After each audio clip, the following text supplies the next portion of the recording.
خداوند کی شکر گزاری کرتا ہوں، اور اس سے پہلے کہ میں خداوند کے پاک کلام کو بیان کروں، جتنے بھی خداوند کے خدام ہیں، بزرگ ہیں، ان سے میں اجازت چاہتا ہوں۔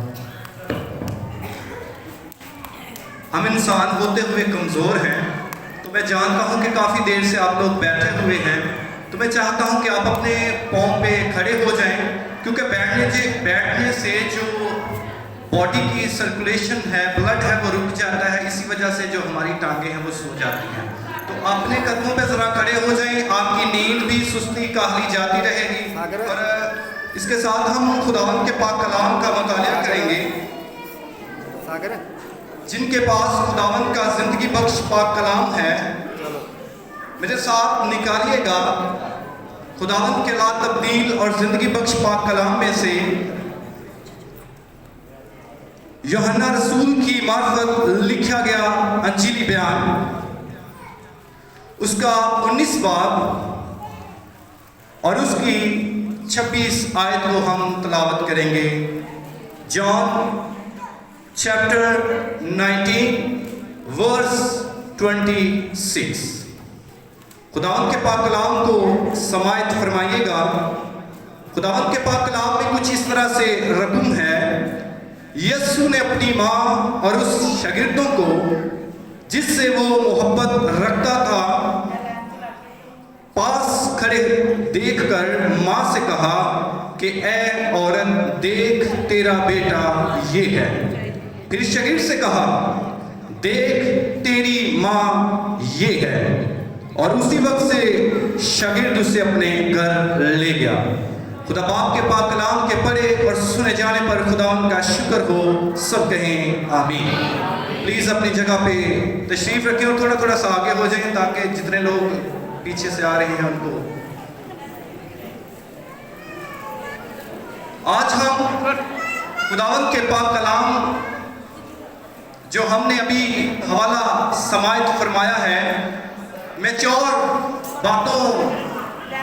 ٹاپکس پہ بات کروں گا، کیونکہ اس ٹاپک پہ بہت سی بحث ہے، اس ٹاپک پہ بہت سے لوگوں کو مسئلہ درکار پیش آتا ہے، جو خداوند یسوع مسیح نے اپنے مبارک لبوں سے جب وہ صلیب پہ تھے، جب وہ لہو لہان تھے، ان کے ہاتھوں میں کیل جگڑے ہوئے تھے، ان کے سر پہ کانٹوں کا تاج تھا، ان کے پاؤں میں کیل تھے، اور ان کا لہو ٹپک رہا تھا، اور ان کی پسلی میں نیزہ لگ چکا تھا، لیکن ہمارے خداوند اس وقت کیوں فرماتے ہیں اپنی ماں کو اے عورت؟ اور اس کے بعد ہم دیکھیں گے کہ اس وقت خداوند یسوع مسیح کے پاس کتنے لوگ وہاں پہ موجود تھے۔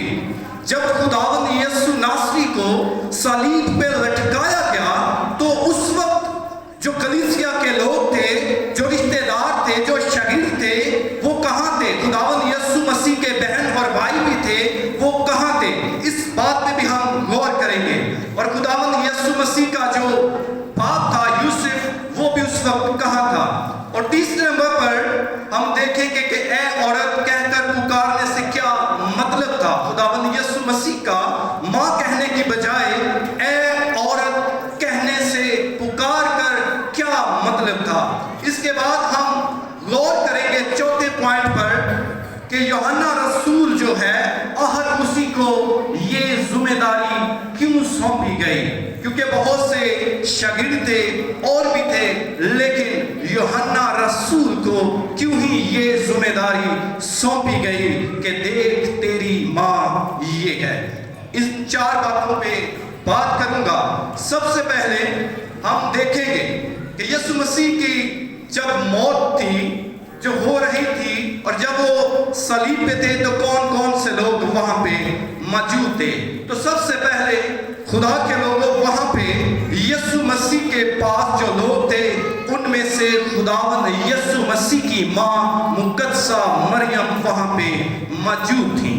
اس کے بعد جب ہم کلام خدا کا مطالعہ کرتے ہیں، تو وہاں پہ جو مریم کی بہن اور کلیوپاس کی بیوی تھی، اور وہ جو اس کی بیوی تھی وہ یوحنا جو खुदावंद यीशु मसीह का शागिर्द है और याकूब वो उसकी माँ थी और ये जो दोनों थे ये खुदावंद यीशु मसीह के रिश्ते में कज़न लगते थे।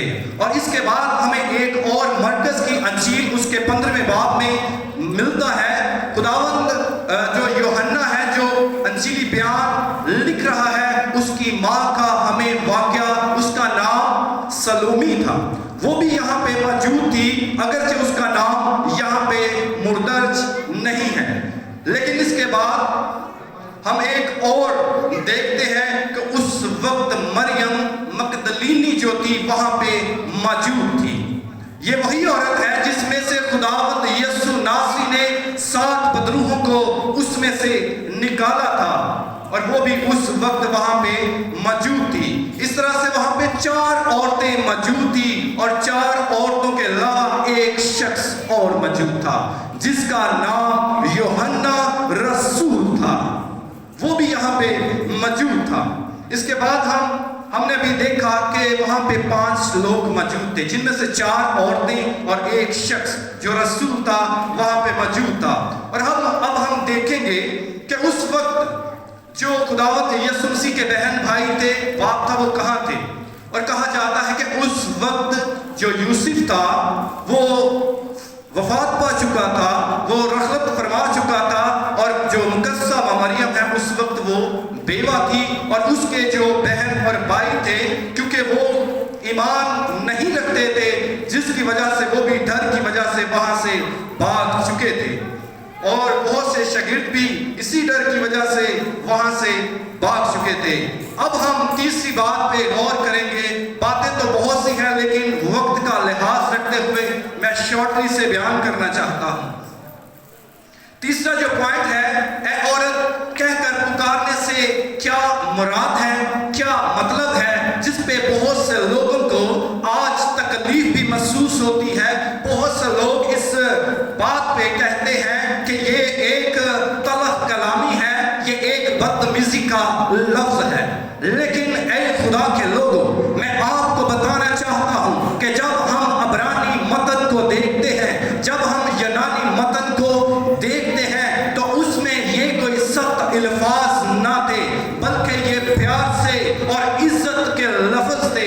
इसीलिए खुदावंद यीशु ने कहा ए औरत। ये कोई तलख कलामी के लफ्ज ना थे क्योंकि वो कामिल खुदा था, वो कामिल इंसान था।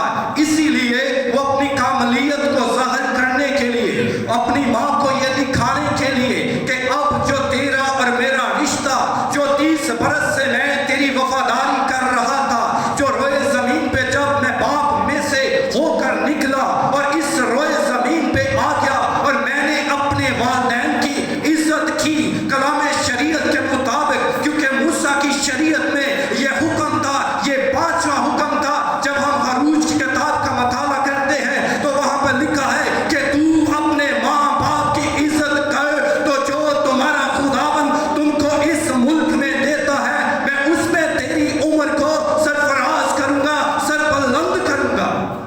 इसीलिए हमारे खुदावंद ने क्या किया, तकरीबन 30 साल इस रोए जमीन पर रहते हुए अपने वालिदैन की फरमाबरदारी की, उनकी इज्जत की। इसीलिए अब वो सूली पे लटक रहा है, लेकिन फिर भी उसके दिल में खुदा होते हुए, कामिल इंसान होते हुए, खुदा के साथ वफादारी करते हुए वो खुदा बाप की भी फरमाबरदारी कर रहा है।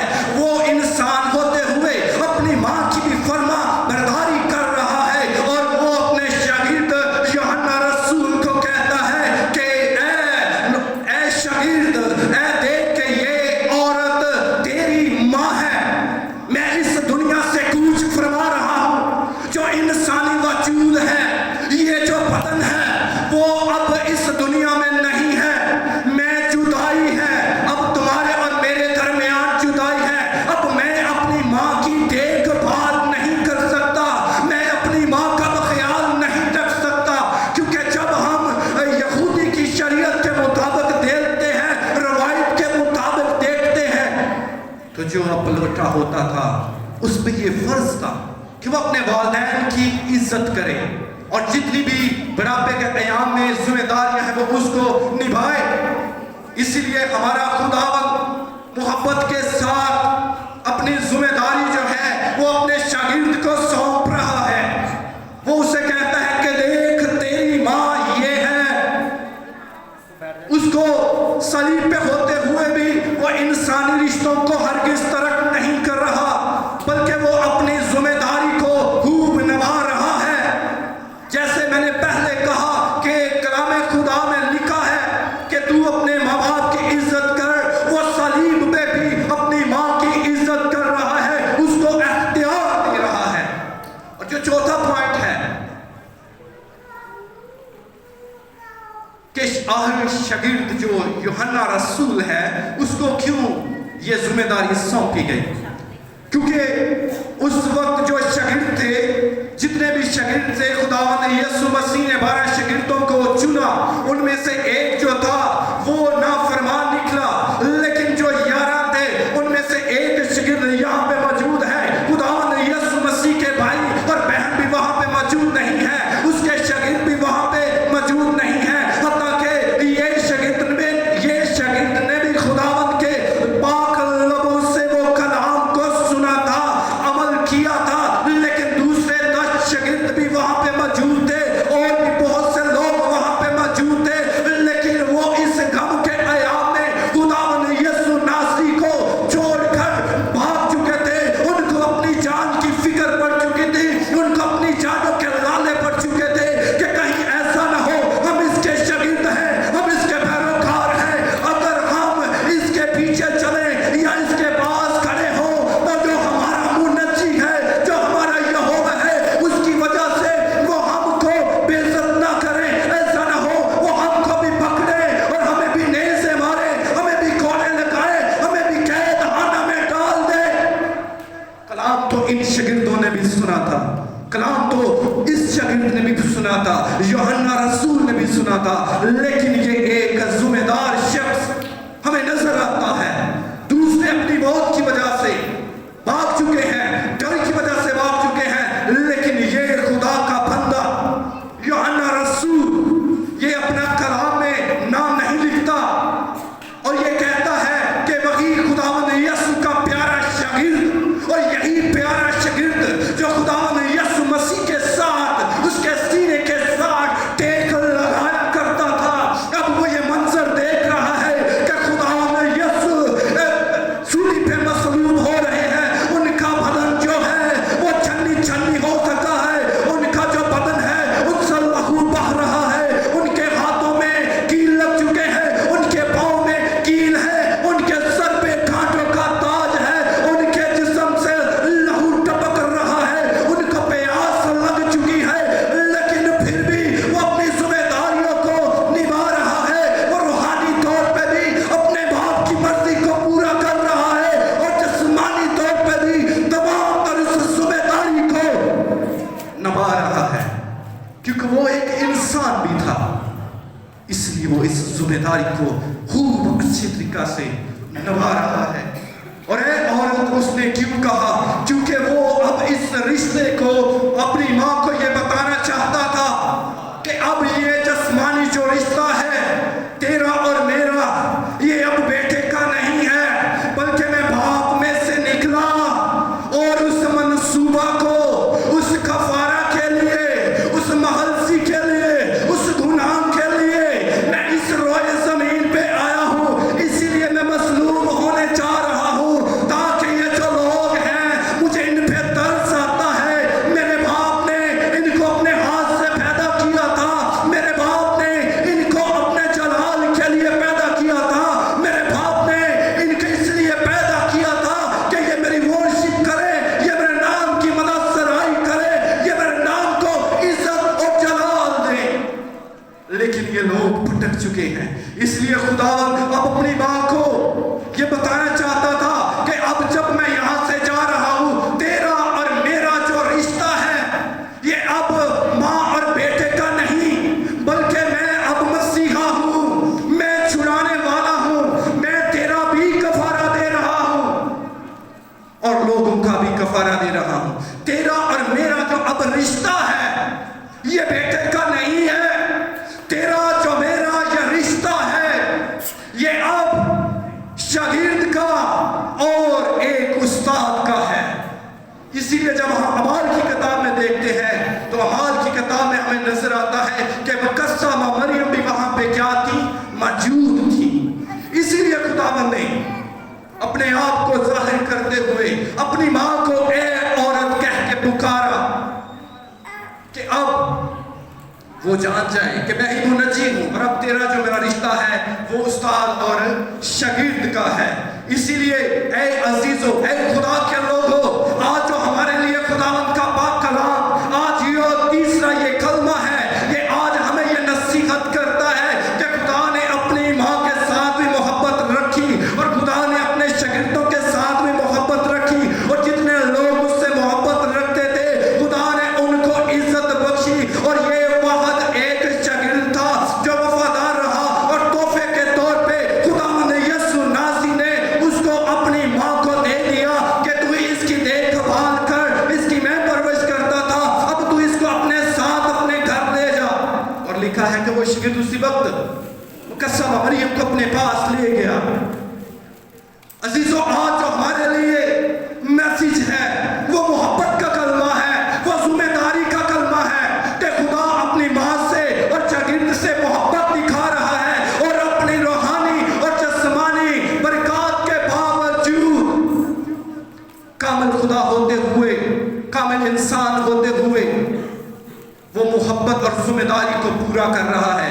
आज हमारी रिस्पॉन्सिबिलिटी है कि हम अपनी जिम्मेदारियों से हरगिज़ न भागें, क्योंकि बहुत से लोग हैं जब मुसीबत आती है तो वो अपने माँ बाप को रद्द कर देते हैं, वो अपने माँ बाप की इज्जत नहीं करते।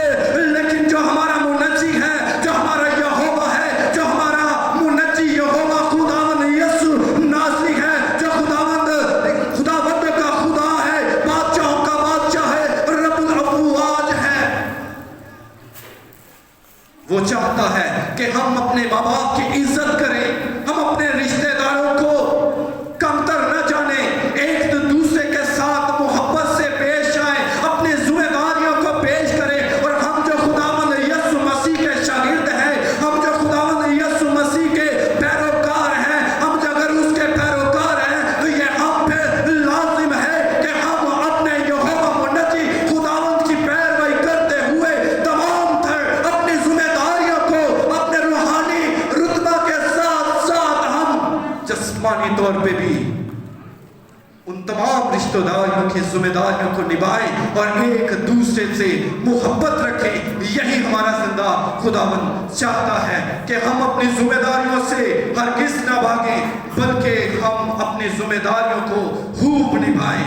क्योंकि इस रोए जमीन पर रहते हुए खुदावंद यीशु ने कहा कि जिस तरह मैंने तुमसे मोहब्बत रखी, तुम भी एक दूसरे से क्या करो, मोहब्बत रखो। और खुदावंद यीशु ये अमली नमूना हमें दिखा रहे हैं, हत्ता कि उनकी जान जो है वो तड़प रही है, उनको पता है कि चंद ही लम्हात के बाद मेरा दम निकलने वाला है, लेकिन फिर भी वो यूहन्ना रसूल को अपनी जिम्मेदारियां सौंपते हैं। हमें भी चाहिए कि जब तक हम इस रोए जमीन पे हैं, जिस तरह हमारा खुदावंद यीशु जान देने तक वफादार रहा, हमने भी अपने रिश्तेदारों में अपने माँ बाप की इज्जत करनी है और खूब वफादारी के साथ जिंदगी को गुजारना है। क्योंकि मुकाशवा की किताब में लिखा है, जान देने तक वफादार है तो मैं तुझे जिंदगी का ताज दूंगा। आइए हम सब खुदावंद की शुक्रगुजारी करें और महज सुनने वाले ना बने, क्योंकि कलाम खुदा में लिखा है, मेरे बेटे और बेटियां वो हैं जो उसका कलाम सुनते और उस पे अमल करते हैं। हत्ता कि जिस कोख से खुदावंद यीशु ने जन्म लिया था, वो जब खुदावंद यीशु एक हैकल में खड़े थे, इबादत कर रहे थे, तो खुदावंद यीशु मसीह की माँ और भाई आए और किसी ने कहा कि उस्ताद देख तेरे माँ और भाई आए हैं। लेकिन खुदावंद यीशु ने कहा, मेरी माँ, मेरे भाई और मेरी बहन वो हैं जो उसका कलाम जो उसका कलाम सुनते और उस पे अमल करते हैं। अगर आप खुदावंद का कलाम सुनते हैं, उस पे अमल करते हैं, तो आप भी खुदावंद की बहनें और खुदावंद के भाई हैं। आइए हम सब अपनी आंखों को बंद करेंगे और आज से कोशिश करें कि हम अपने रिश्तों को अव्वल दर्जा दें। खुदावंद आप के कलाम के वसीला से आप सबको बरकत दें।